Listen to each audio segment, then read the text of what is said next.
Welcome to Peak Mind. I'm your host, Michael Trainer, and I'm extremely excited for this week's episode with LOIC Le Meur. LOIC is a serial entrepreneur based in San Francisco. He built Le Web, which was basically, according to The Economist, where revolutionaries gathered to plot the future. He has started and exited, sold over 4 companies, and he's also a master of transitions. He has gone deep into the world of the indigenous in a variety of different traditions, inclusive of which he has some pretty deep experiences in the Amazon with our mutual friend Banky, who I've had on the show. He just returned from a vision quest with Lakota in North Dakota. And so we basically go pretty deep on his experiences as it relates to sort of his mindset as an entrepreneur, as well as some of the ways in which he sees himself transforming. And one of the most, pun intended, beautiful aspects is how we talk about what it means to create something of beauty. And I think as entrepreneurs, we often think about the context of scale. But what does it mean to create something truly beautiful, which can lead to scale, but is a slightly different, I think, orientation as it comes from. I so enjoyed the conversation. We go in deep for over an hour, and I loved it. And I think you will too. I think you'll get a lot of value out of it. And so without further ado, it is my great pleasure to introduce LOIC Le Meur. All right. I'm here with my man, LOIC. It's a pleasure to be with you, my friend. Hi, Michael. Pleasure. So for context, we met actually in 2015 at Summit at Sea for the first time. But I had been following a bit of your journey before that with Le Web, and having done large scale events with Global Citizen, was super impressed by what you had built. And I know obviously you're a serial entrepreneur.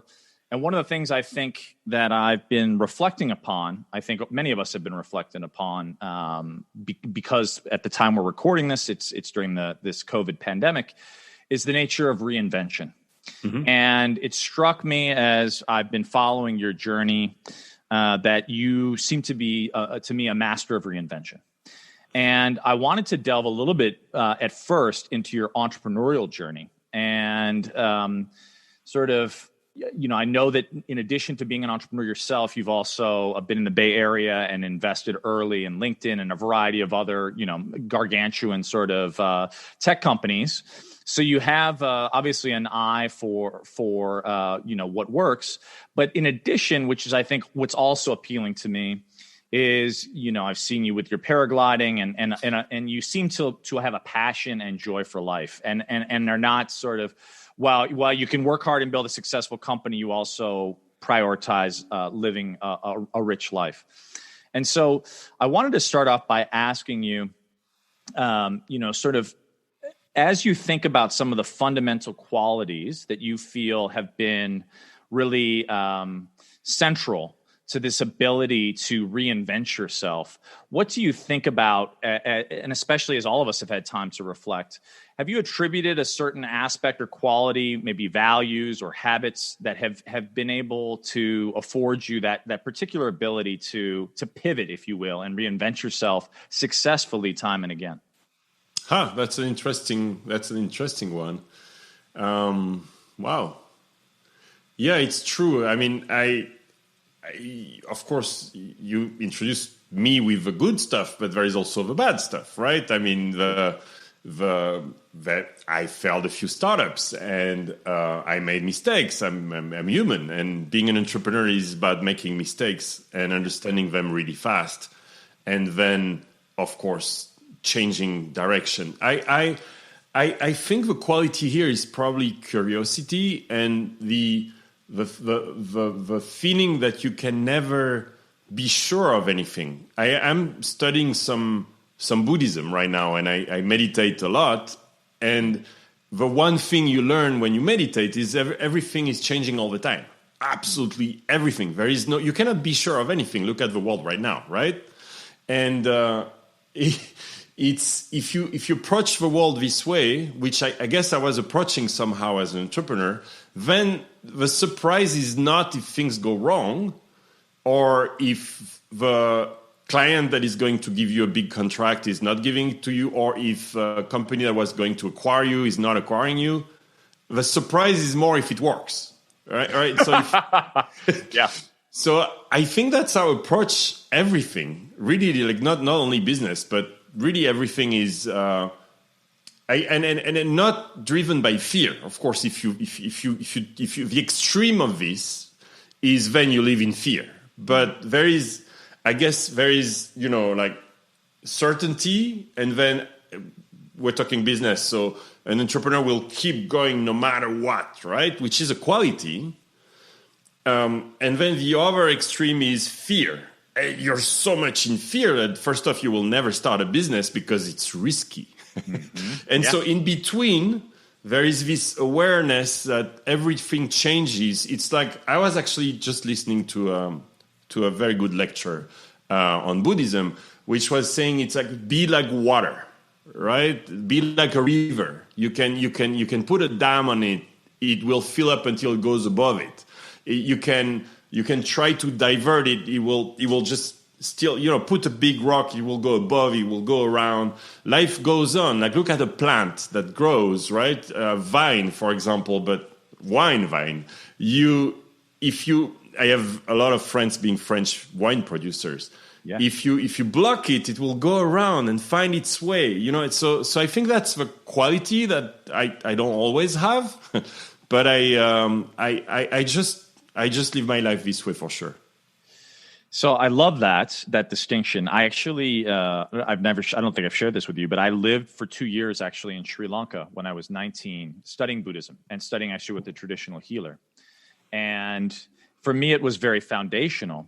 And that notion of perpetual change, I think, has been so salient. Obviously, it is the universal law. It is what we're all living in. And there's an interesting quote. I don't know if Terence McKenna made, where he said, the world is obviously always changing. That said, the world has changed more exponentially since 1992, really when the internet sort of started to take hold, than it did in the previous 1,000 years, as it relates to the notion of sort of this exponential change. And so I love this idea that you're talking about as it relates to fluidity and being like water. There's actually a wonderful Bruce Lee quote as well, where he talks about being like water and that notion. And I just reflected on that, having taken 40 days to travel through some of the best national parks in the country and diving into these glacial lakes and looking at these streams and thinking about, these rocks are 190, some 250 million years old, and they've all been carved by the softness of water. And so those monuments have really reminded me of that. But in essence, when I juxtapose these sort of ancient embodiments, if you will, of time immemorial, which gives such a context, but then also kind of compare that to this notion now with technology and these devices, and obviously you have been at the center of the technology sort of movement, if you will, and this sort of reification of time anew, where we've moved from the rising and setting of the sun as the demarcation of time, sort of ancestrally, into the tweet and the sort of nanosecond stimulus. So we have kind of this ancient biology, and if you will, our consciousness in some ways is paired with this ancient biology. Yet we're living in a time of very new stimulus, previously unknown to our biology. And I know you also have a prioritization of spending some time with the indigenous, which I share as a deep reverence. But as you think about those two worlds, as you think about, if you will, the wisdom of the ancient and navigating the world, knowing that there is change, yet at the same time having a pulse on the speed at which things are changing with technology, how do you think, or do you have any insights? I don't know if there's a pointed question, except to say, do you have any insights or thoughts around how we can use some of these ancient tools to help us navigate modern living?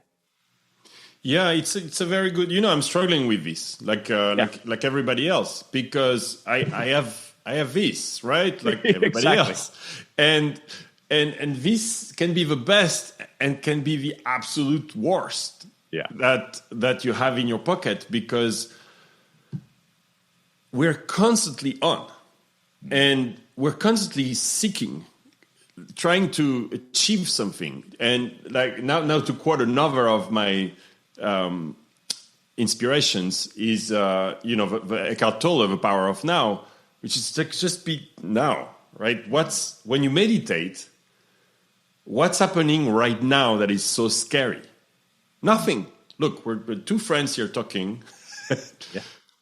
Honestly, the present is fine. It's when you start, and I would say, back to your question, the fun and the pace at which technology has evolved is damaging us, I think, in a way. And this is coming from someone who started blogging in 2003 and started my first startup a few years after the internet started.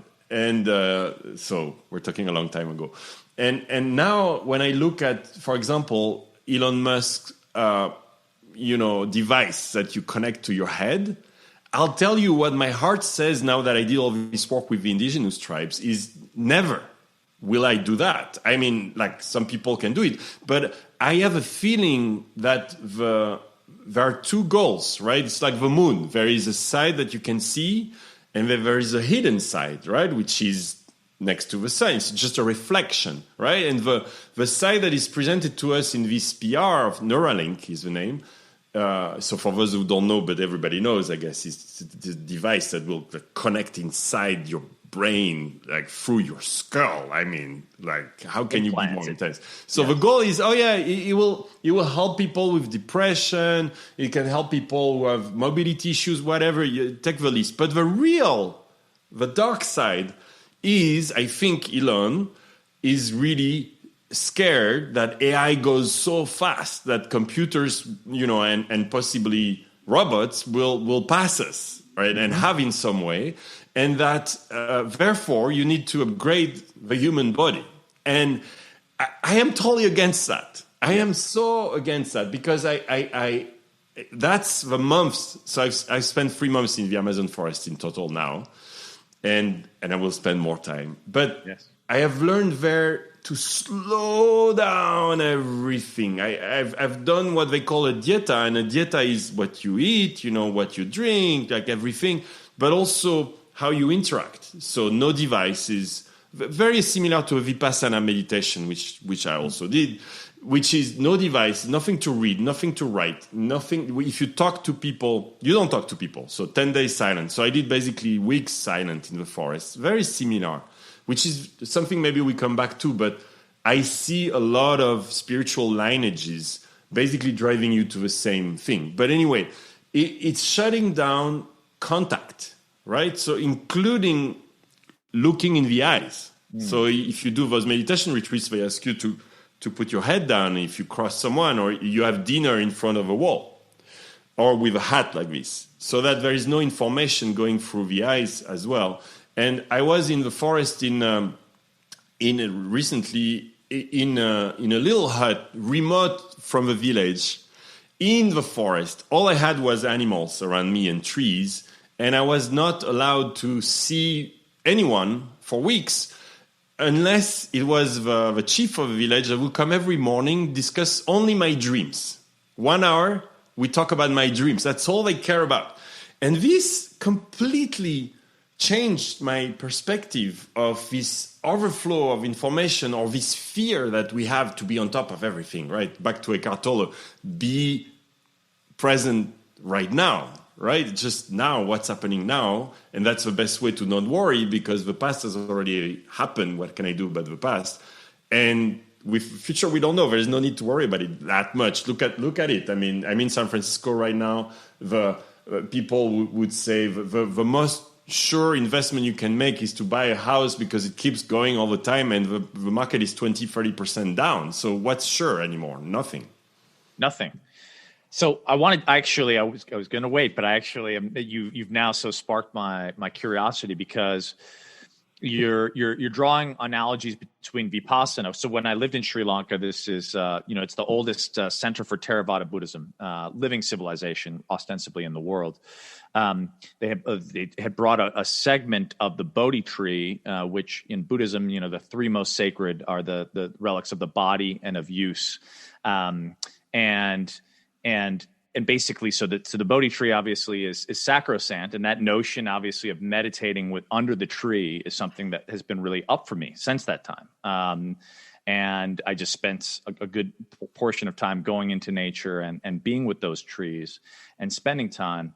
And the wisdom that I think comes through those insights. And so you mentioned, for example, which I didn't know, but that in your solitude, the chief would come and actually inquire as to your dreams. I'm curious about that because I've also actually had the great fortune of doing men's business with an Aboriginal elder. Hugely fortunate. I actually wound up in Uluru, which is the most sacred site. It's sort of the equivalent of the Grand Canyon if you sort of turned it upside down in the middle of Australia. And I had the great fortune of traveling with one of the elders of that village into Aboriginal-only land. And he was talking about exactly what you were sharing, which is this notion of the dream, right? They call it the dream time, and the sharing of stories. And he was telling me actually there are still uncontacted Indigenous people in Australia today. And if you think about, for example, the walkabout, right? And the reason I'll get to the dream, but this is the story. I think about, as I was out in this desert landscape, how could someone like you or I walk out into the desert with nothing and survive for a year? Well, probably we couldn't. At least I couldn't, because I didn't grow up in that tradition, and I hadn't been attuned to those possibilities. But what was fascinating in listening to this man speak, which is going to sound kind of antithetical to the way we think about things in the West, is he didn't speak about things. He spoke things into existence. And I know that's going to sound out there to some people listening. It was hard for me to fathom, but literally he would say things and things started to happen in the world around me. I don't know a better way to describe it. I just wrote a post about what people call synchronicity. Exactly. That's what it is. Yeah. This was, and so it honestly, I've been like you. I think I've been very fortunate to sit in some pretty rarefied circles, and what that taught me was that there's so many ways in which the Western connotation of reality and notion of reality is somewhat limited in its bandwidth, for lack of a better term. Completely. And then there are so many ways in which things exist beyond our reckoning. And so in essence, what he shared with me sort of opened my possibility. And what he said was actually the entirety of that country is mapped out in story. And so the stories are actually the lifeline for the people. So the reason that they can go on and talk about is because they live in that story, and they are present and aware in a way that we have unfortunately trained ourselves away from. So when I hear you talk about the fact that you're going on dieta and you're sitting in a hut and you're taking time from people, eye contact, all those things, to me, I think about what you're tapping in, I feel like, to a different story. And perhaps the dreams are, an entry point into that story. So, I'm curious, as you've taken these months of time in the jungle and with yourself and started to live in the world of dreams and have this incredible guidance of these native elders, and I know this is a huge question, but what did you notice start to happen? What did you start to notice come alive within you? Well, so it's really connected. This is why I brought it up to this permanent improving ourselves through technology, where I really felt for the first time, it took me quite a while to realize that those ancient technologies or ancient wisdom, call it whatever you like, but knowledge that is not on books. Yeah. And so how could it be on the internet? Like it's very difficult to understand that. I mean, this knowledge is the most precious thing, which I had no idea of. Absolutely no idea. And we're not talking religion here. We're not talking I have huge respect for it. But we're talking about something anyone can do. Absolutely anyone. Just using meditation, using walks, and the minute so I'll give you a concrete example because it's always the best. But one night in the forest, basically what started happening is the dreams. So again, you have no stimulation. So no email, no text, no to-do list because I got organized before going. I was I could just let myself go. And suddenly your brain opens to way other things. And one thing that happened, by the way, there is a conjunction. I mean, the whole context is you also modify the way you eat. So I lost 20 kilos. It's not dieta means diet.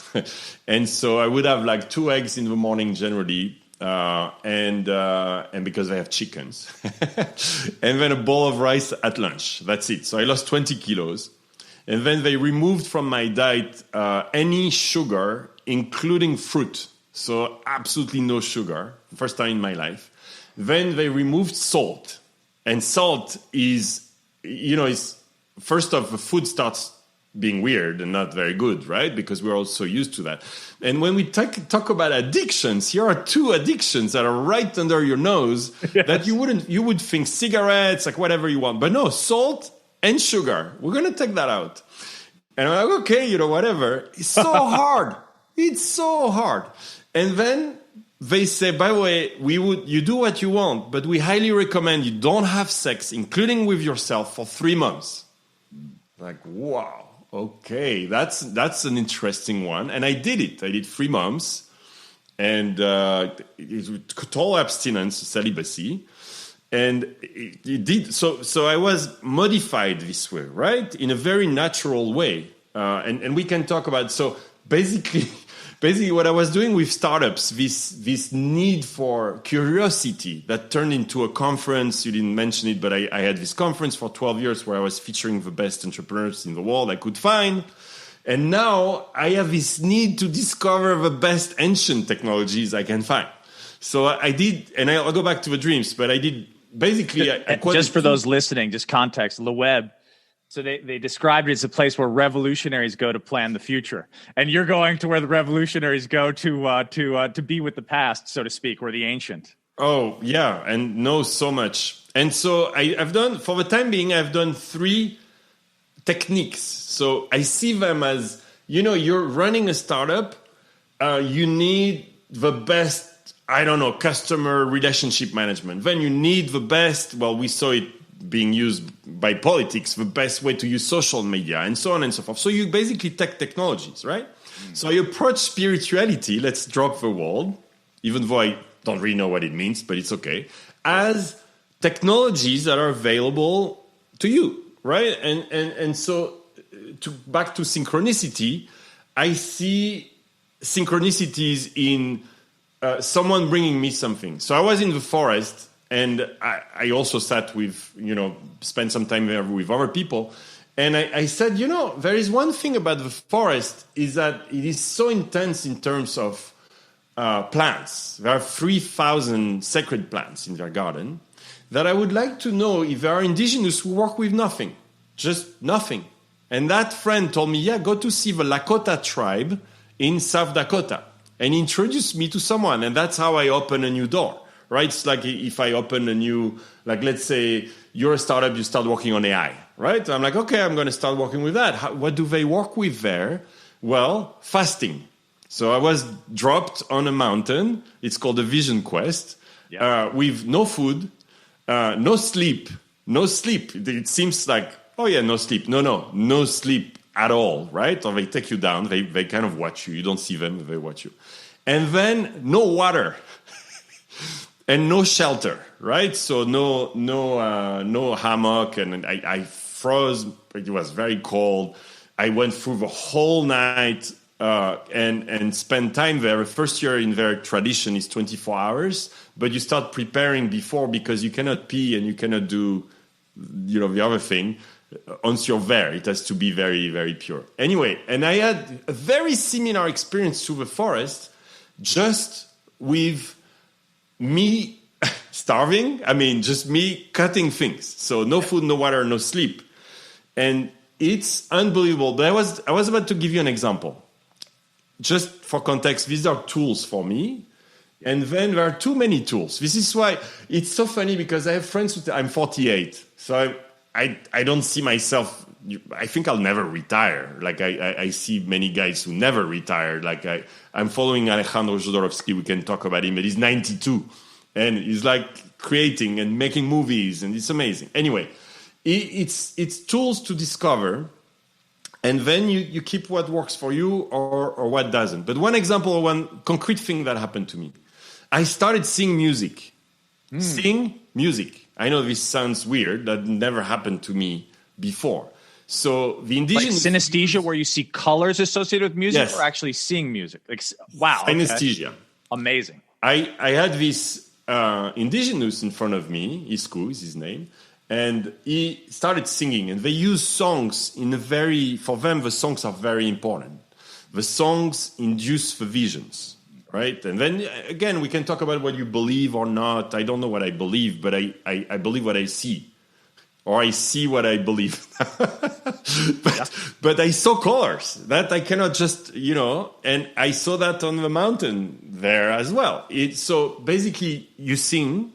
I sang on my mountain alone there with the Lakotas. You're looking at a business guy who never sang, never played an instrument, never really cared about music his entire life. And suddenly, boom, I see an indigenous with colors coming out of his mouth and colors coming out of his guitar. The colors would go through me, surround me, move around.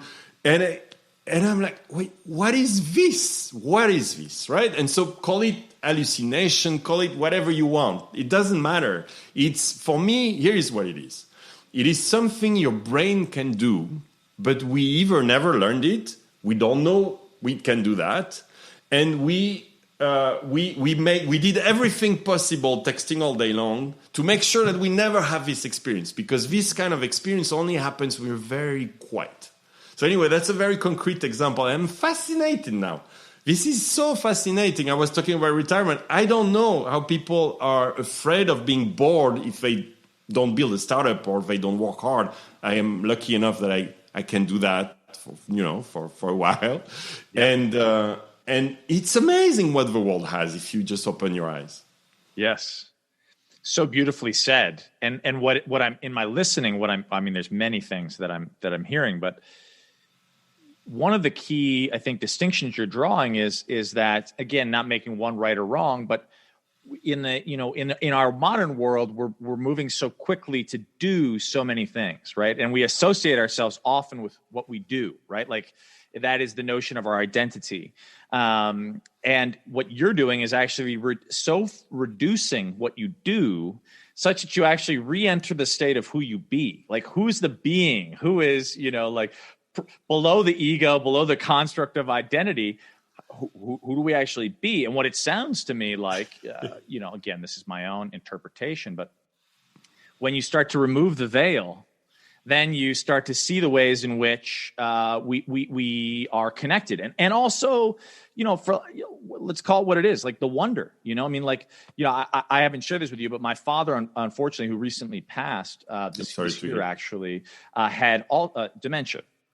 And you talk about music and the visualization of music, and there's a film which is I highly recommend anyone listening check out, where they basically went into retirement homes and they found out the favorite music of people in these elder homes.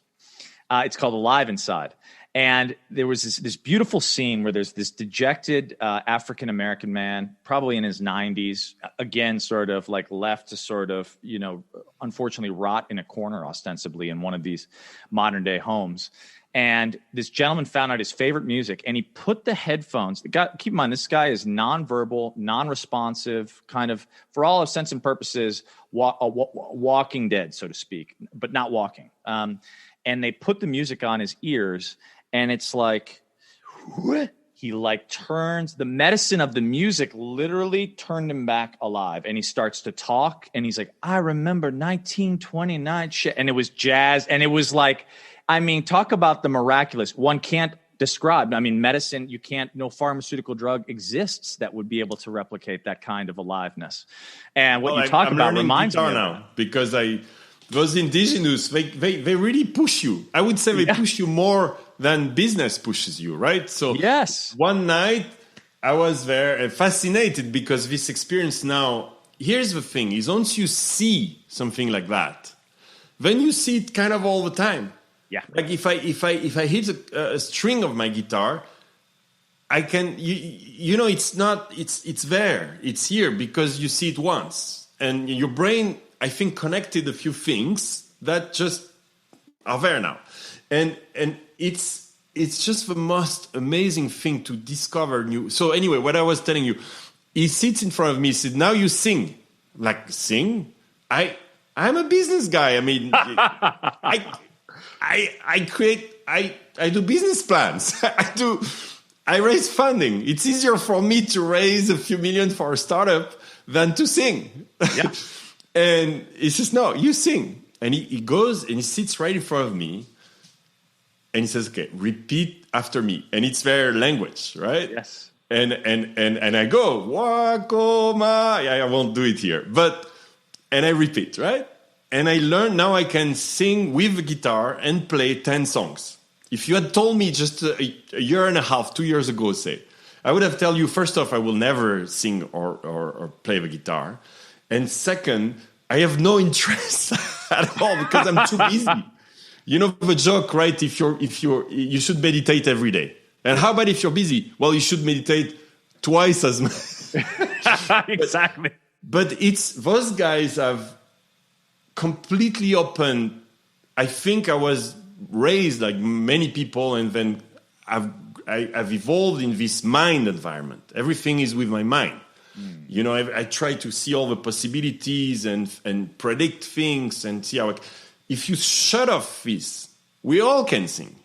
We all can see the music this way. We all and so on and so forth. I discovered hundreds of things that brain can now do. I'll give you another example because it's always concrete. But the other one is, it did this to me when I did the 10-day Vipassana meditation silent retreat. You come out of this and like the sunset is different, right? The sun looks different. You stop at a gas station with your car and suddenly you're like, oh my God, what is, because I've been with trees, right? Yeah. Same in the forest more because it was longer. But there they also, they told me part of the dieta is not to approach people. And they said for 2 weeks as you leave, don't get too close to people. And I started seeing things in people that I had never seen before. Okay, now I'm going to sound a little weird. Okay. I will shut off my mind to tells me, no, don't share that. It sounds weird. But energy. I think, I mean, it's pretty obvious to me that we all have energy. It can come out as voice. You can hear my voice. You can see me. But there is also, I don't know, measured magnetic anything, right? There is something. And I started seeing things that are very interesting, right? And I would say I can feel the presence of someone way more than before and get a lot of information about that person, way more. And it keeps increasing because we can all do it. Like most people think, oh yeah, no, everyone can do that. It's just that we spend our time texting. Exactly. So as you've tapped into this, for lack of a better term, ancient technology within, right? Something that we all actually have access to ultimately if we chose to. And I like that you drew the distinction of being challenged in a way, right? Like we envisage in the business world, obviously having mentors and, people we aspire to be more like that challenge us and push us to be the best entrepreneurs. But actually, and it's interesting because I've also fortunately sat with several Indigenous elders that there's also a rite of passage. I think actually that's one of the things that we're missing on a societal level is actually more authentic rites of passage to delineate our processes of individuation. But some of that can be very, very challenging. But it evolves, like you said, it kind of brings out some of these innate wisdoms, for lack of a better term, or knowingnesses or intuitions that I think many of us have not cultivated, for lack of a better term, because, as you said, because we're busy.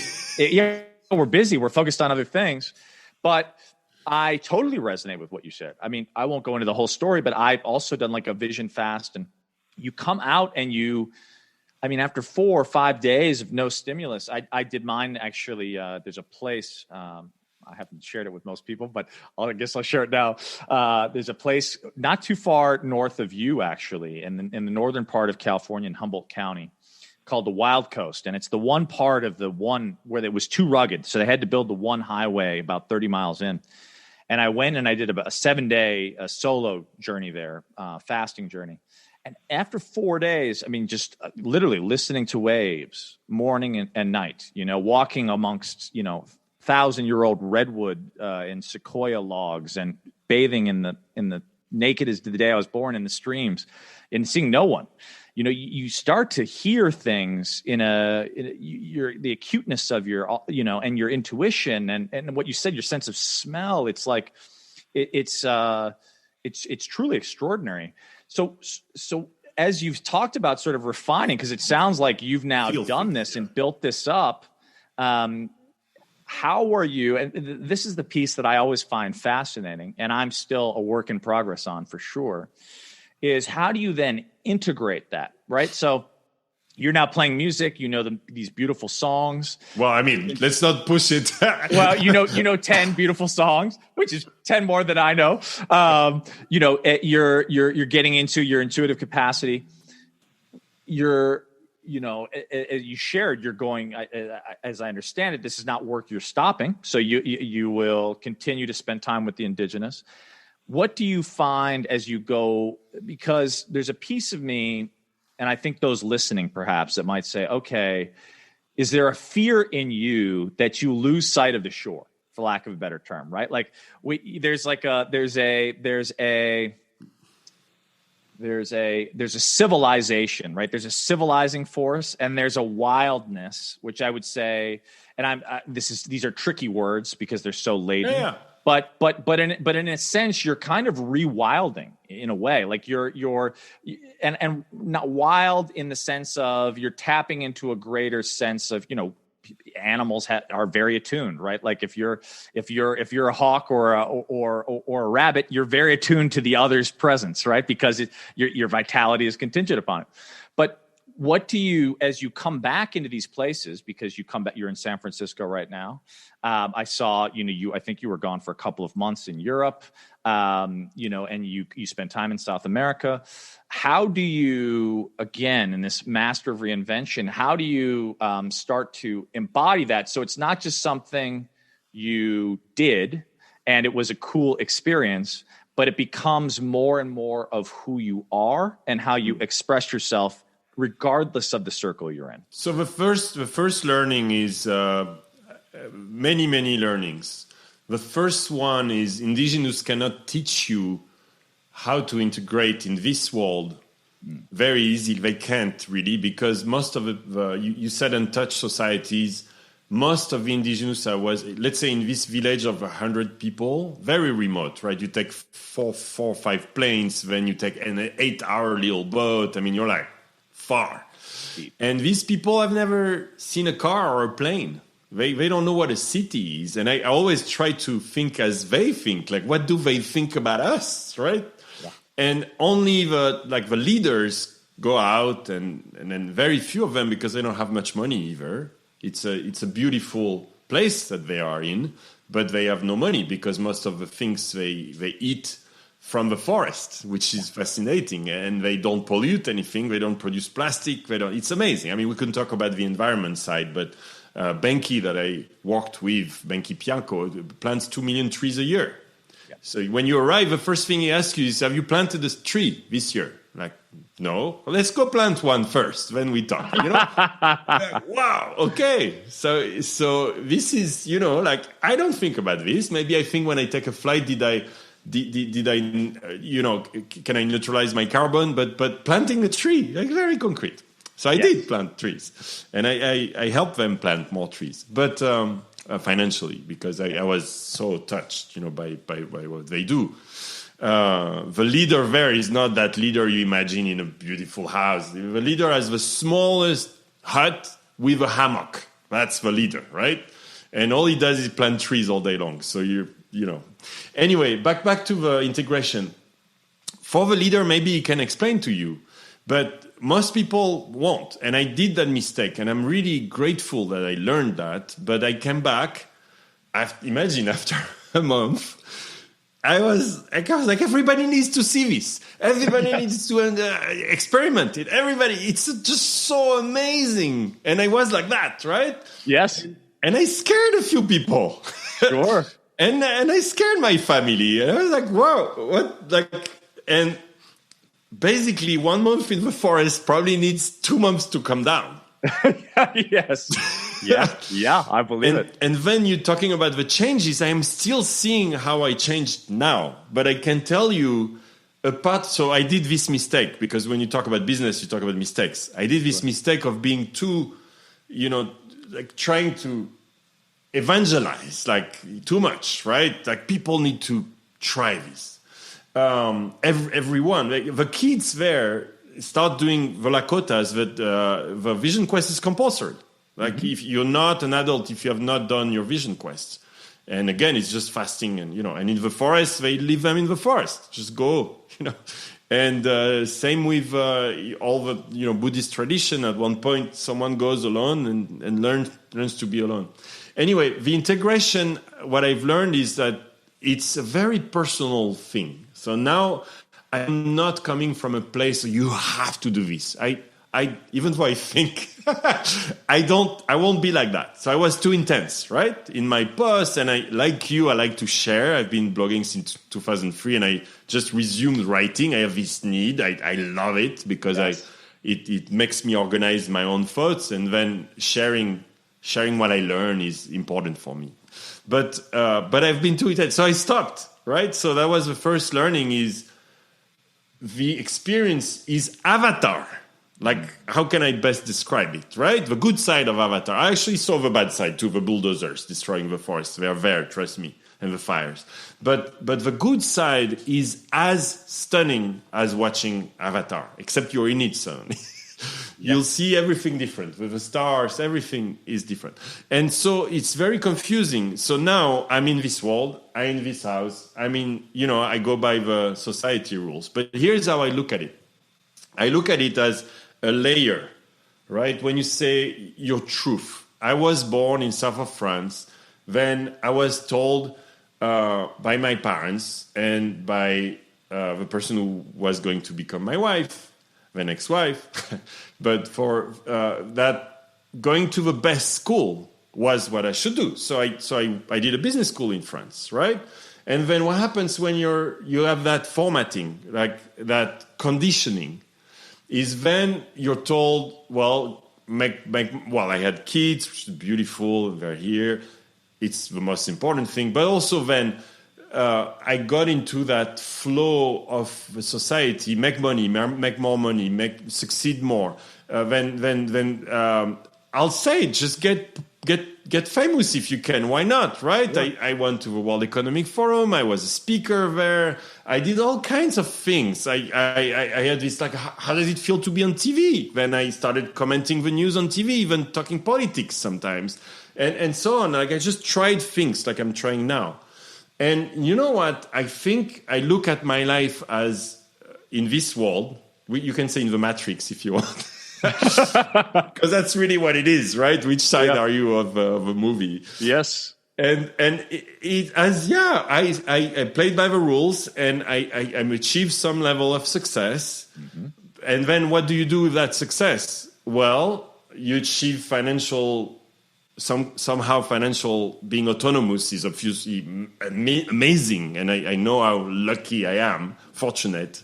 But then you also buy all kind of crap that you don't need all the time. Like, where does it stop, right? And I look at a lot of friends and myself, wealthy, let's just say it, right? And not really happy. Yeah. Like, not really, there's something missing. Sure, I can buy a second house. Sure, I can get, and it never ends, right? It's like you upgrade your iPhone every year, then you keep buying.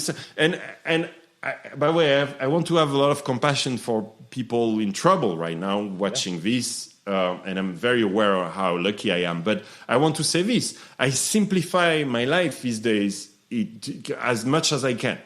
And I basically went off that wheel, that hamster wheel, right? That we're all in. And then when you go off of that, you realize that everything is just conditioning. A baby has very little needs. We teach him the needs after that. Yeah. And those indigenous have very, very little needs. They stayed in that, and they have nothing. They own nothing. But it's beautiful. They all live together. I'm not saying they're perfect. We can talk about, differences. But what I'm saying is it's really beautiful. And I think we put ourselves in a world of conditioning that what society, your friends, your family, yourself expect from what you should be doing are most of the time entire piece of it's just creating worry for you. Yeah. The more you buy, the more worry you will have with stuff, right? The more you get, to known, the more it becomes uncomfortable. I have friends with bodyguards. Yes. I mean, you see what I mean? You don't want that. So the top of the capitalist society, the top, first off, there is no top. You can always have a bigger whatever you want. But when you're at the top, don't think that these people they look, it's a mask. I was writing about this recently. It's mask. We all create masks, right? It's the mask of I'm powerful, the mask of I own a lot of things, the mask of I know everybody, or I'm on TV, or on this, on that. On Instagram, right? It's all masks. How many people do you know who look with a big smile on Instagram and are miserable in their life, right? Totally.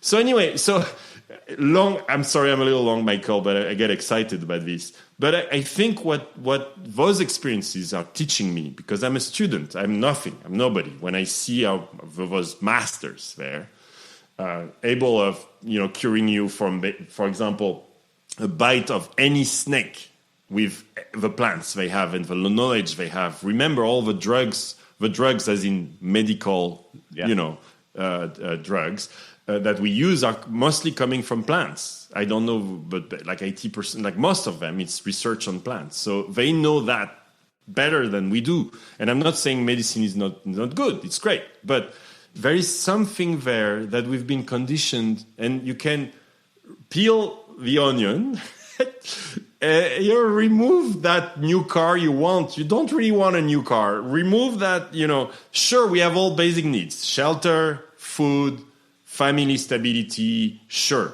I agree. And I suffer in San Francisco seeing what's happening now these days in the economy. But if you look at it, all the rest is not so necessary. And you can peel that onion, and then you feel much better. I've never been so, I was about to say happy. Well, I have a huge energy, more than I've ever had. I think more now at 48 than when I was an entrepreneur at 25 or 30, because I had all this stress of failure. How will people look at me if I fail this startup and this and that? Yes. And now it's like release, let go. Much easier. So much you just shared there that I love. I mean, I just love. I loved seeing your passion, honestly, and I love. You can see in your way of being that it's an authentic expression of excitement, and I love that because I share that excitement. And I for those listening, the gentleman that was mentioned is Benki, and he's an incredible man. And as you mentioned, plants over 2 million trees a year. Does dietas where he will go off in the forest for 6 months at a time. He knows all the bird calls. I did a podcast with him as well, so you can check that out if you want to delve deeply. He sings like a bird. He's amazing. But what I loved is, so I have the good fortune of knowing Banky as well, and when that was actually what really tuned me in is I've known you for a few years, but what I saw, again, without us necessarily having a direct conversation, but it's interesting. I had several people amidst all the BS. I mean, everything's a construct on Instagram anyway, but having taken this, for example, I'm just using my 40-day trip where I was, again, I was nothing. I was eating peanut butter and jelly sandwiches in the forest. I mean, I was happy as could be. And I had 3 or 4 people just say, "You look happier than I've seen you in a long time," And it was true. I was very happy, and it was very simple. And I saw that in you when you came out of the forest, because obviously you weren't posting when you were in the forest. But when you came out of the forest and I saw you with your guitar, and you were very humble, you're like, "I don't know what I'm doing, but I'm going to learn this guitar." It seemed to be a very beautiful excitement. And I think that's the thing that most of us are looking for in the accumulation of our possessions. Right? We're not trying. The car isn't the car. It's the feeling we think the car will bring to us. Right? It's the material. We've kind of bought into this program that it's like, if only we have a certain thing, then we'll be able to do something, and finally we'll be happy, or we'll be a certain you already way. have it right now. Exactly. It's totally the opposite. It's who you're being that attracts everything. And so what you're kind of talking about to me is sort of the great unlearning, if you will, of some of those constructs. And that's not to say, and I think it's not to say you have to, shed every aspect of society and be a renunciate necessarily. It's I think there's a way of a caveman, or I don't want, exactly. When I come here, I'm grounded, and I will actually likely start a new business, or I was about to start a conference called Power that was all on these topics. And because of COVID, so I actually just started a new business. Yes. But so it's not, I think it's, the Buddhist middle way, right? You don't want to be. Exactly. Right. It's like in 2 worlds, right? So I'm here, and I have this reminder that I'm also on the other world. This is from the Yawanawas, which I love. But, each time I'm too much here, I start needing to buy things and sure, I enjoy good restaurants and so on. But I look at that and it reminds me, exactly. That's a reminder. Exactly. Well, I think you said something I resonated with, which is you came out, as you shared, as my interpretation, almost like you were so enrolled in seeing the power of these tools that you wanted everyone to see them or to experience them. And the challenge with that is, of course, even if that's true, not everyone is in a place to receive that, right? Because it's not where you are, it's where they are. And how do they meet you in the sort of the middle way as well, so that they can receive it? And one of the things that I've been really inspired by is, I think, especially in the West, one of your last businesses, was a great platform called Leaders, where you had all these different thought leaders, right? And I love that. Obviously, I have a podcast. I love and am inquisitive in all kinds of different minds and thought leaders. But one of the things that I love about the Indigenous, and I've become enrolled into, is that the elders that have been the most powerful for me, you talk about Banky, for example. Banky's not walking around in day-to-day life in full headdress and, walking on a cloud, like purporting to be some guru, right? Not at all. And in fact, to me, there's a beautiful man I had the privilege of named Jerry to sit, a roadman, sit and sweat with. And you wouldn't have known. The guy he's a large guy. He wears a T-shirt, a trucker's hat. Now, this man is a spiritual, he is, for lack of a better word, he's a master in certain regards. He can hold space for a number of people, as he does. He's from the Diné, the Navajo. But you would never know by looking at him. I say it's like if you were sitting on a bus next to Aretha Franklin, and unless she sang, you'd have no idea that the mastery that she embodies when she sings her song. And I feel like that's the piece that's so enrolling to me, is these Indigenous elders. It's like they're so beautiful. They're like Aretha Franklin to me in their music, but they don't tell you how to live your life, at least in my experience. No, oftentimes it's in the song, it's in the story, the parable, and you have to work to find yourself. And there's huge truth in there, but it's not this prescription, which I think we often see in the West. Prescription, you should do this, or this is my 5-point method of how you need to do this to be happy and live a successful life. You know, it's like so different in the approach. And I love that you draw that out, both in your way of being as well as the way you talk about it. They because give you it's so tools powerful. so you find yourself what you need. Yeah.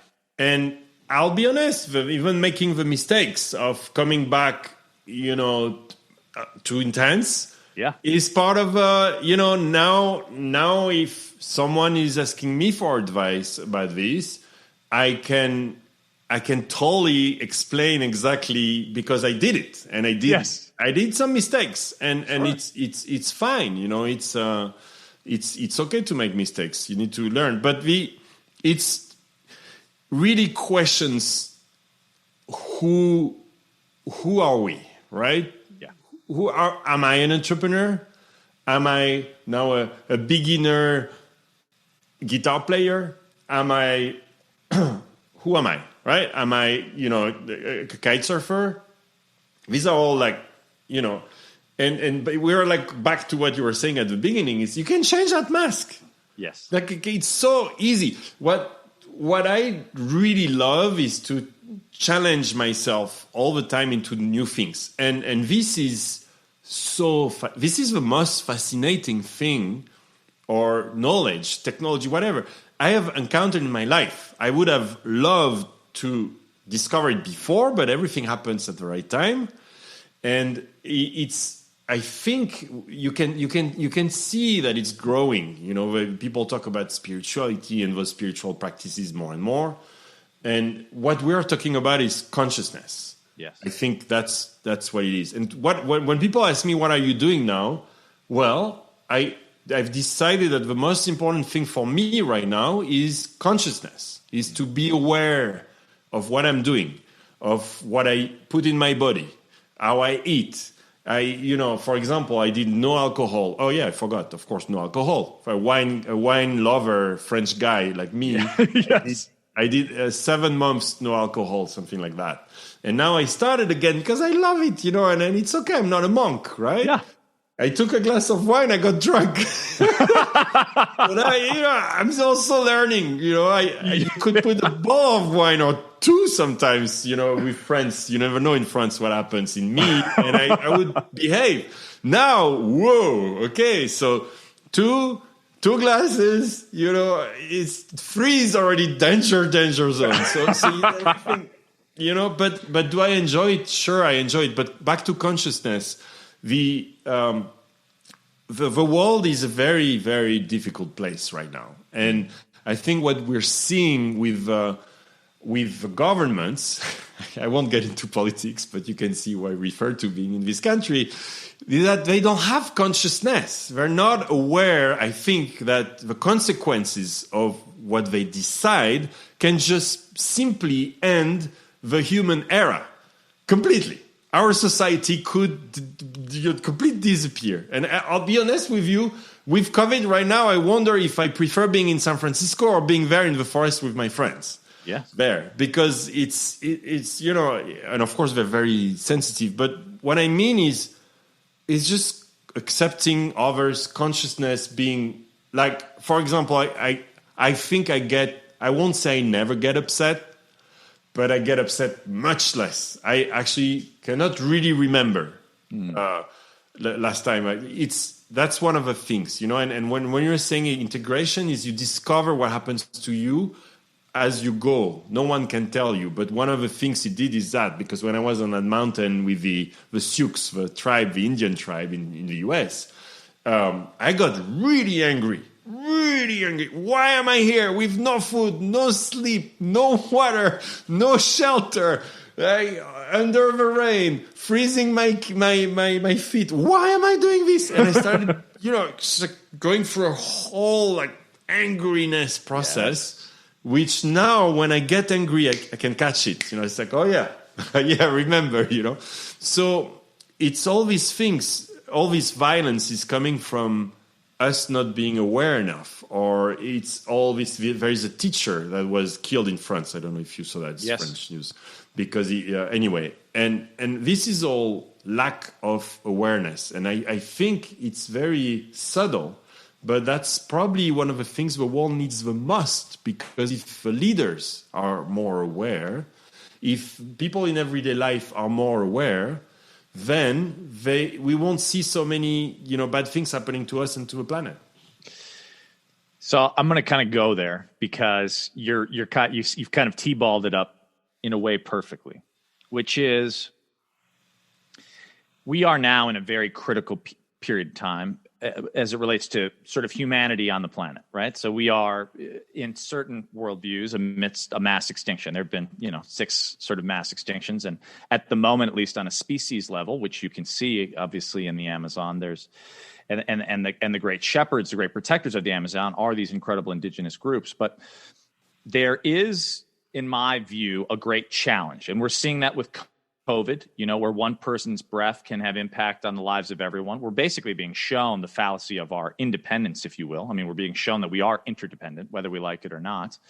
And in that interdependence, there is a harmony, if you will, or a balance.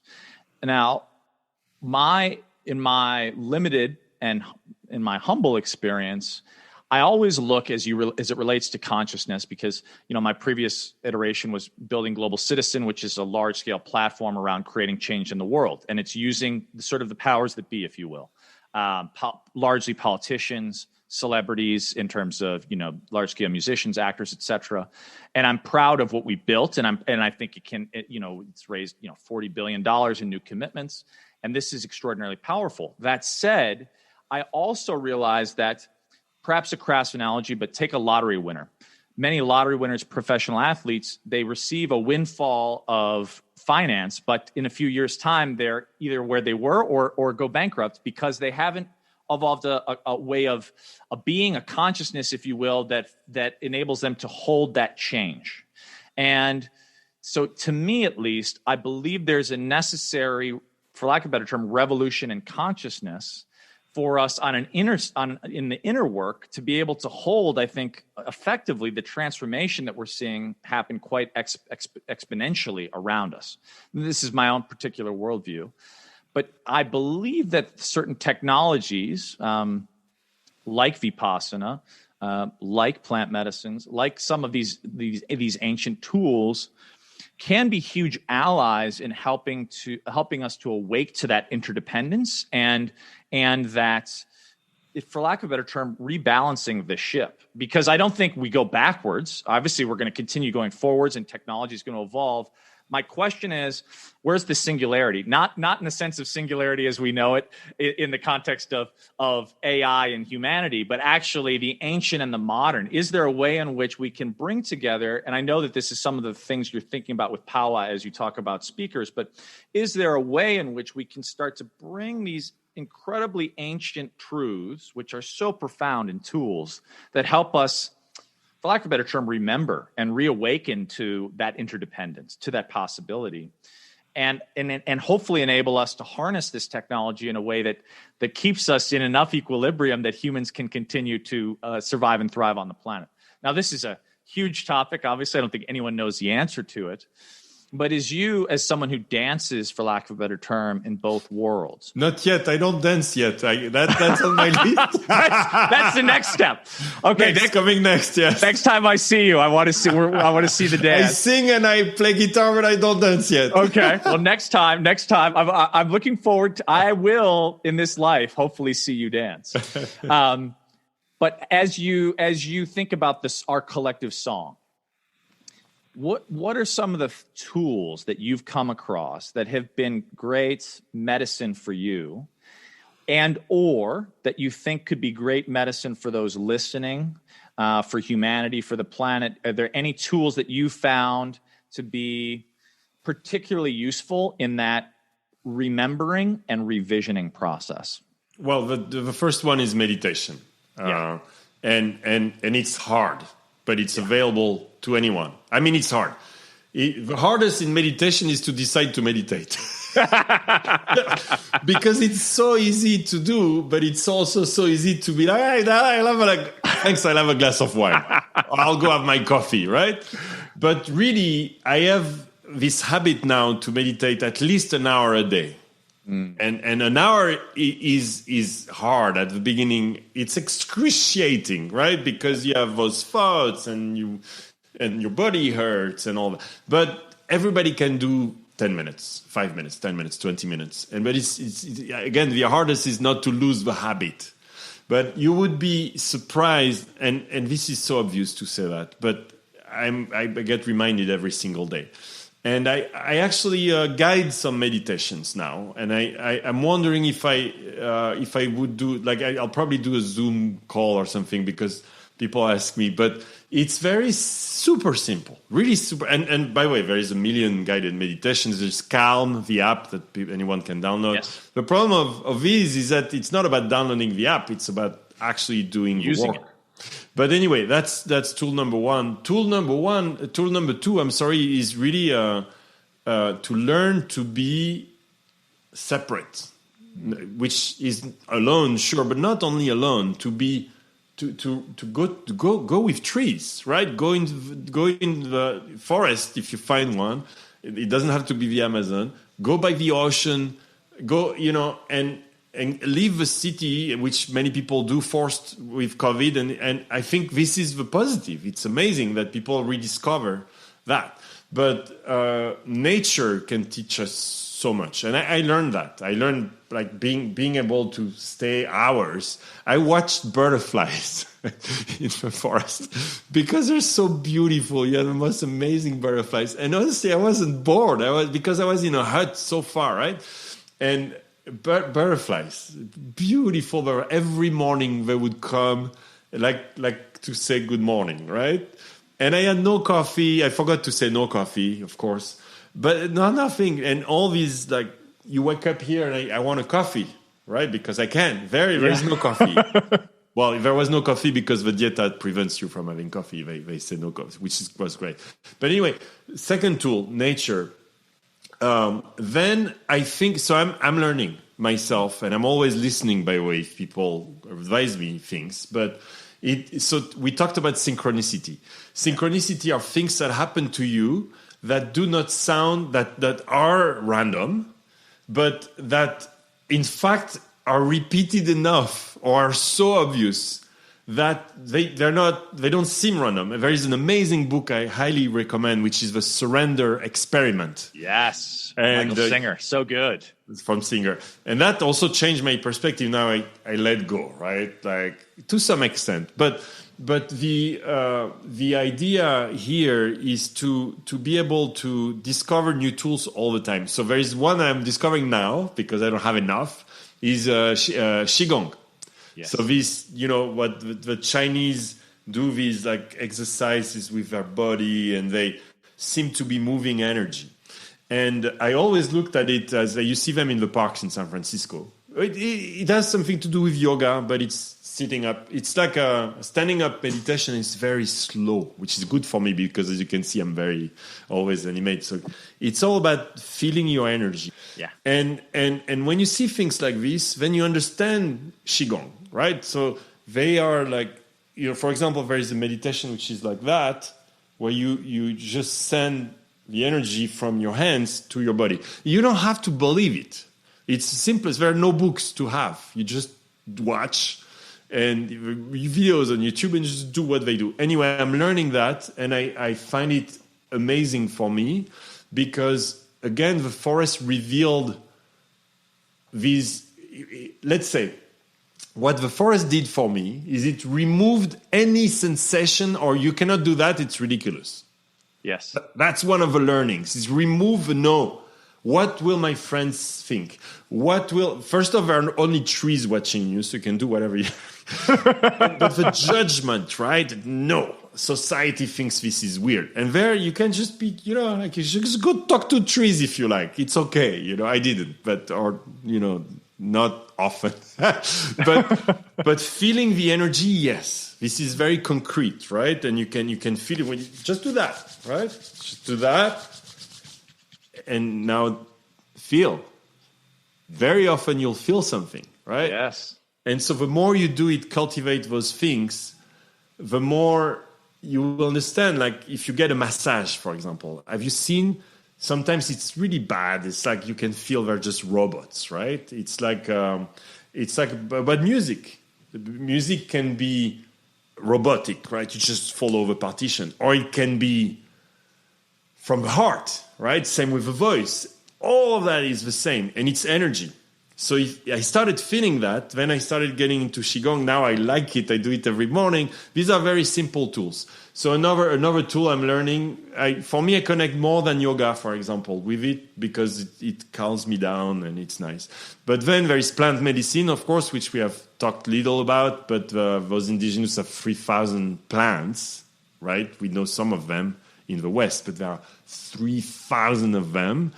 And they all have a purpose. And I of course, think that they are to be used. They are to be used in a very, very conscious way. Yes. But if you want to try that, I highly recommend to find an indigenous guide. Because not that I have nothing against the Western people, I'm one of them, and I learned a lot, and I keep learning a lot, so I know quite something now. But let's say if they've done it for thousands of years, it's likely that the experience is better. And but yeah, I tend to surrender to it, and I think let's say the legalization of some of these plants. Or the fact, just period that they are forbidden. Just for your fun, alcohol is forbidden in the Yawanawa village. No Really? alcohol. Ever. You know why? Because they had alcohol come to the village. The young people would start drinking alcohol and then get off, right? Then they started to want cameras and want things and go party in the city, and then they would never come back to the village. Yes. So the chief Nishiwaka I spent so many weeks with, the leader of the sacred village of the Yawanawas, that's how they call it. It's not me saying it's sacred. Yeah. That's their name. And he's amazing because he made alcohol forbidden to preserve the culture. He also made, these people were colonialized. And so they had missionaries build a church on top of their temple, in the center of their village. So they've been through a lot of trauma, and they made it forbidden to use their language. They were forced to learn our religions, and so they are traumatized by us. I'm like so grateful they accept someone like me there because I'm white, just that, right? Yeah. Same with the Lakotas. You can feel the heritage. When I showed up, I'm French. Oh, thanks for killing our ancestors. You so I'm really grateful for that. But my point here is they know. They know how to use them, and there is a lot of excess here and care that you should take. And some white Western people know how to use those plants, but not so many, I guess. It's very different. And I love that medicine is also, Western medicine is starting to study it, and there are organizations like MAPS in the US. I mean, a lot is happening, and it's amazing. And a lot of places are also making it legal in a medical context. There are clinics who treat people with trauma from military, for example. It does marvels because, as you said yourself, it gives a perspective on things which is like we're all connected as a universe, not even as one species.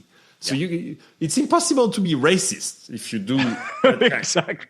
Impossible. Yeah. But then it's impossible to kill animals. It's difficult. Like when I eat a steak, I feel bad now. I still do. It's like my glass of wine sometimes, But I used to eat steak every single day. Go watch My Teacher, the Octopus. It's amazing so good. Movie. So good. Amazing. You will never eat octopus again. I'm not eating octopus. I can't. This superior being capable of changing his color, camouflaging entirely, growing an arm. Can you grow an arm? A shark bite an arm and another one grows. I mean, it's just, do you want to eat that? No. So you can see everything is connected. Then you have consciousness. Then you have more respect for others, for the world, And I think everything gets better. So the plants are highly, they're amazing if they're used correctly, but they can also be dangerous if you're not careful. But I would say sugar, salt, alcohol, I mean, there is a lot of things which are dangerous in this world as well, and we don't care about them too much. Yeah. Two things that just came up for me. One is just, I think it's interesting. I was talking to a friend yesterday, and we will not take this into the direction of COVID, but just to say that there's so many warnings and so many precautions, which are, I think are necessary. But the thing that no one's talking about is the greatest factor to comorbidity, right? It's the sugar, it's the diet that is that is the greater disease and the greater sort of killer, if you will. But no one's talking about that part. It's only the vaccine, of course. There are things we can do. They just happen to be hard, and there are other vested interests against that. The other piece is you had mentioned, I think very eloquently, that, yeah, I think if you're fortunate enough to have access to one of the things that I think is so powerful is I do believe, I hadn't talked about it much publicly, I do very much believe in the potent power of it as a tool of plant medicines, but to be done obviously in a safe and held container. Set and setting is so important. And as you mentioned, maps. Tim Ferriss has talked a fair amount about this. There are now great research facilities. But I think the other context is if you have a context of someone who you trust, and trust, who's had an experience and has access to an Indigenous elder in a context. Obviously, now we have to be careful because we don't want to. Fortunately, there's been a lot of spreading advertently and inadvertently of disease from Westerners to Indigenous. So right now is probably not the time. One needs to be very careful. But when in a context where COVID isn't sort of prevailing, I personally, this is my own little soapbox, have a huge belief that there's so many. It's like, to use a Western analogy, you wouldn't go to someone who had just taken out a library book on medicine for surgery. In terms of if you wanted to go to a Western doctor. When you're talking about, someone who's holding in a way your psychic well-being, like is working in worlds beyond your level of expertise. The Indigenous have gone through rituals and processes. You mentioned, Banky, obviously he's many things, but he is an incredible master as it relates to the plants, but he's worked with those plants for 40 years and he trains and he takes sacrament and he does dieta and he cleanses himself and he, like all of those things. So some cat who may be a friend of yours who went to Peru for a week is probably not who you want to go to for your entry into that world. In other words, to say, I think a lot of these tools are amazing, but it is also the context of the container and the set and setting and who is holding that.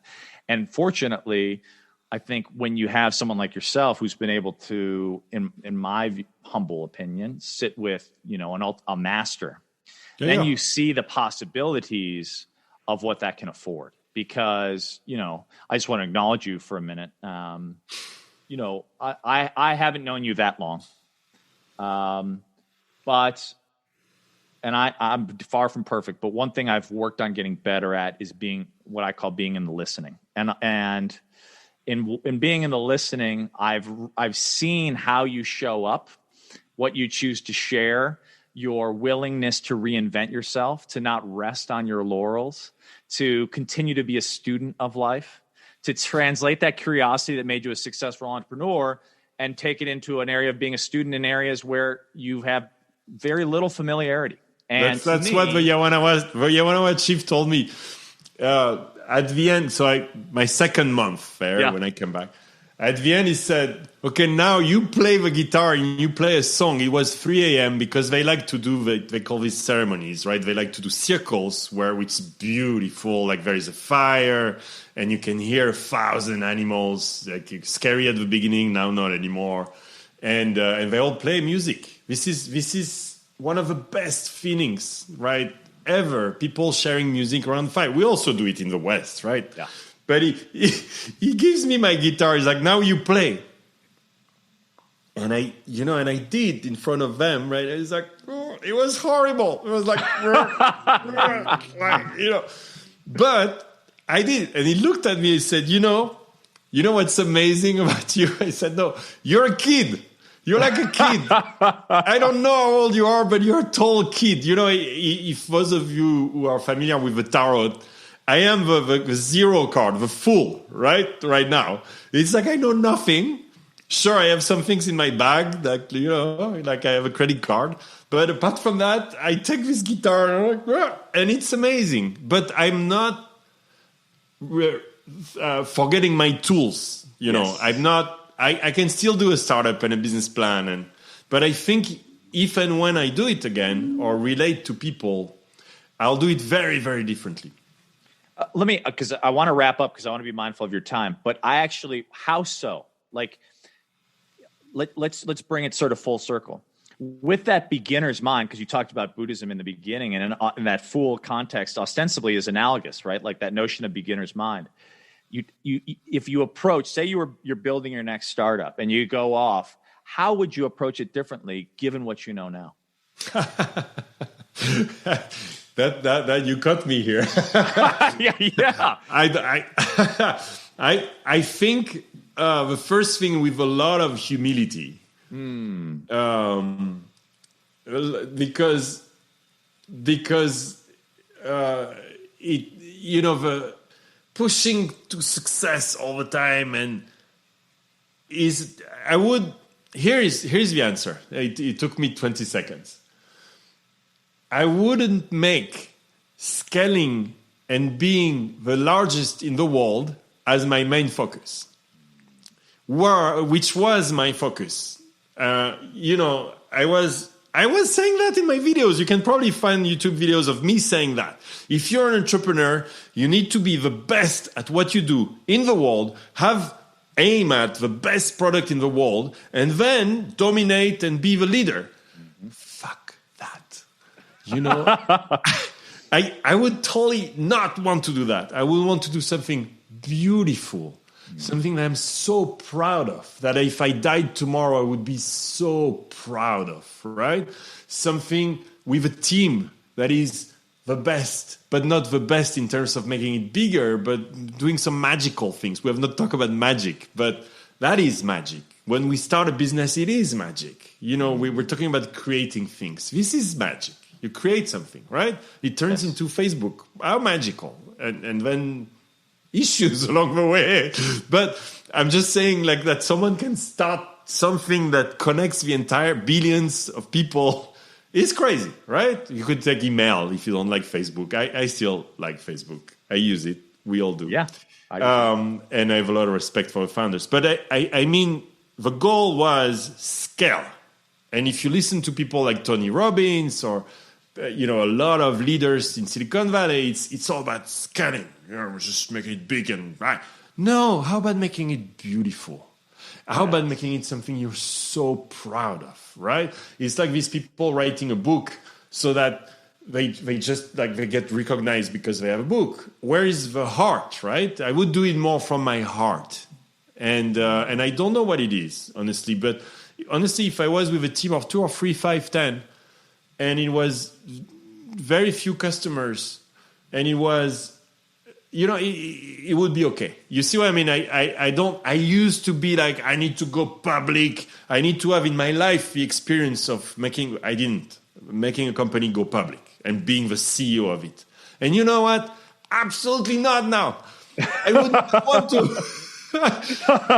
So much trouble, so much stress, so much for what? Like, why do you need $1 billion company? It's even like I have friends here in Silicon Valley now who say billion, like, oh yeah, that's too small. Like, I mean, come on, guys, right? I might have problems. I am hoping investors don't watch these podcasts because no, but you see what I mean. Then it can scale, but the beauty and the most beautiful products like succeed because there is magic and beauty, and like look at how Steve Jobs created the iPhone and it's still there, and then it gets scale.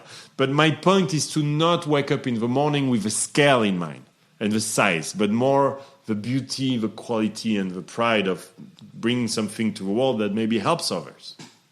Yeah, I think that's so beautifully put, because one is when you're focused on your ego, you know, you're only writing a book to be a New York Times bestselling author, or you're only starting a company to go public, and that's about you. Whereas the truly beautiful products, and and some of those turned into multi-billion-dollar companies. But it was around, I mean, Steve Jobs was obsessed with the beautiful design. It's when you're obsessed with how that is beautiful to others and how that makes beauty in the lives of others that it's successful. Whether it's small and intimate or grows to scale. But I think that's so fundamental and so beautifully put, because I think so many people are oriented around this construct. Again, it's sort of similar to that notion of if only if I have. It's in the same vein. That they get lost. I mean, I won't mention the company, but one had raised $1.7 billion is looking like it's about to go south. And, there's nuances to that. But of course, everyone, you go big and you think you're going to scale, and it's like, but if it doesn't captivate the hearts of customers, of other people, what have you, then I think it doesn't achieve its life vitality. So I love that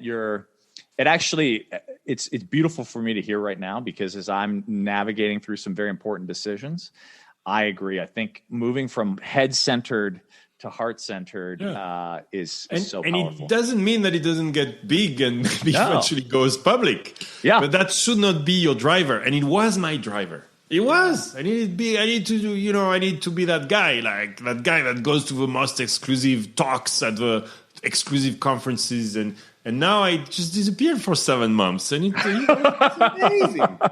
I go meditate. Yep. I love that. I remember seeing that post because I resonated with it. You wrote a blog about, how we try to elevate and move into the more exclusive conferences. And, it's in the same way that sometimes we think about, if only we have, if it's the second house, third house, whatever that is. And instead going back and withdrawing and seeing what truly matters, what you truly value, and how that creates beauty in your life and the lives of others. I think that's my true north, and I share that with you.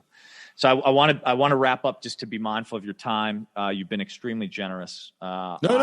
This will not be, I hope, will not be our last conversation. Thank you for making me come out of my trees, because we were sharing this in private before, but I started writing about a month ago again every day, because I just love it. By the way, yes. I want to read my newsletter, but the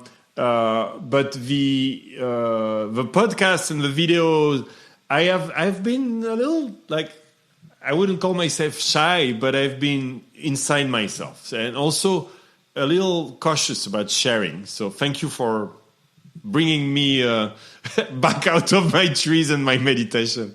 Well, I mean, I think it's, I saw a kindred spirit in you, and I think, look, you're talking to someone who had the same. I started recording this podcast, I'm embarrassed to admit, in 2014.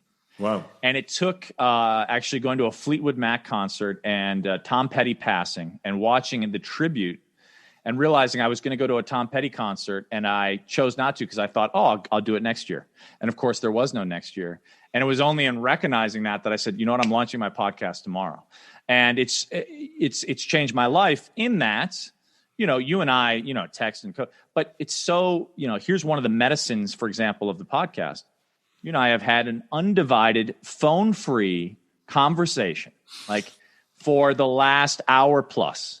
That is medicine that is rare in today's day and age, and I think that's one of the gifts. And for me, as someone who I think of a lot about relationships as it relates to the medicine of relationships, and the book I'm working on is around this notion of networking being dead, and how do we actually lead with giving and building relationships. And one of the things I've discovered is that some of the best relationships I've built have been with people I've podcasted with that I probably wouldn't have talked to otherwise. Stephen Pressfield, who wrote one of my favorite books of all time, The War of Art, just reached out to me today. He's writing his next book. He's like, I'd love to connect. Come on. Like, wonderful. I love this. So if you wanted all that to say, if you ever want an accountability partner, I did this with my friend Craig. If you decide you do want to launch your podcast, I'm happy to be an accountability partner, because I think the world would, as they do already, which, by the way, will you share for those listening, and I'll link to it below in the show notes. But I'm a subscriber to your newsletter. I love it. Thank you. Where can people subscribe and find your work? You know, I was so humble that I didn't care about the name. I thought, what is the first thing that comes to my mind? So it's called Daily Thoughts, which is a terrible name. And then it's at substack.com. So Daily Thoughts .substack substack.com. And I'll find a domain name one day, but I really don't care, to be honest, because I'm not looking. And by the way, I have also a bigger newsletter that sometimes I write to, but I write this on the side because I started again, and I like it with a small group, and I like it this way. I love that. I mean, I honestly loved it because I was on the bigger list, and then I opted into the smaller, and then when you started sharing, these thoughts that were sort of, it's interesting. It's like when you start to see people sort of diverge, and you're like, like that's interesting. I'm intrigued by that. And then I started to see people I knew that I don't share publicly either from my life in your world, and I was like, okay. That goes to your synchronicities point. I was like, okay, I need to have a conversation with this man because, I'm I really inspired by appreciate what the you're conversation too, and it's great. And thank you for doing this as well. You're making me feel like sharing more. But then in a few weeks, I'm actually going back to the forest, and I'll be offline. It's going to be amazing. I can't wait to hear about it. So thank you so much for your time, my friend. And hopefully this won't be our last conversation. No, it's for sure. Thank you. Thank you, Michael. And there you have it. I hope you enjoyed this conversation with LOIC. I know that I did, and it will not be my last conversation with him. If you did find value, it would mean the world to me if you shared it with a friend. And if you took a moment to leave a rating and review on iTunes, it helps me get incredible guests, and I'm committed to doing that over the course of the next year. I really want to up-level the show, continue to bring you incredible people, incredible insights. I'm always open to feedback. You can hit me up anytime at Michael Trainer. And, I love this community. I love creating this show and producing it for you. It's one of the great joys of my life. And so I'm so grateful for you listening. Sending you guys so much love, and go out there and live your inspired life.